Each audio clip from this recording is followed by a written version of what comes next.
Hello everyone, আসসালামু আলাইকুম। তো আশা করি আপনারা ভালো আছেন। তো বন্ধুরা, আমি একটা কাহিনী বলবো আপনাদের সাথে।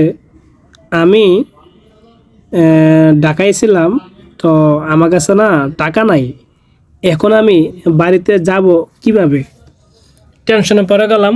অনেক বছর আগের কথা, আমার জীবনে ঘটে যাওয়া একটা কাহিনী বলতেছি আপনাদের মাঝে। কেউ হাসি ঠাট্টা তামাশার মধ্যে নিবেন না। এটা একটা বাস্তব আমার জীবনের কাহিনী। তো টাকা নাই। তো সামনে ছিল পুলিশ। পুলিশ ভাইকে বললাম যে ভাই, আমার কাছে টাকা নাই, এখন আমার বাড়ি কুমিল্লা, আমাকে কুমিল্লা একটা বাসে তুলে দেন। তো পুলিশ বলল, ওই গাড়ির মালিকই আমার আব্বা লাগে, যে তোরে গাড়িতে তুলে দিব, আমার কথা তোরে দেশে লয়ে যাব। তো পুলিশের কথাটা আমার আর ভালো লাগলো না।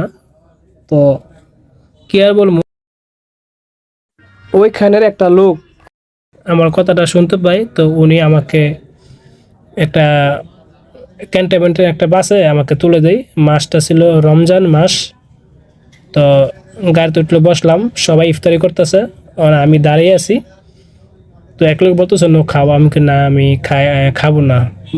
পরে আমি বলছি যে আমি খাইছি। তো সে বলতেছে কই তুমি কি খাইলা, আমি না আমি খাইছি, আমি আর খাই নাই। তো ওই সময় আমার কাছে এরকম লাগছে আমি মনে হয় পৃথিবীতে সবচেয়ে অসহায় মনে আমি।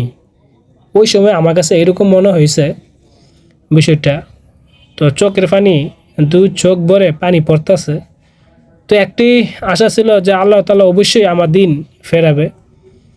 তো তারপরে রাতের 11টা 12টা বাজে বাড়িতে যেতে যেতে গেলাম ক্যান্টনমেন্ট থেকে গেলাম কোম্পানিগঞ্জ।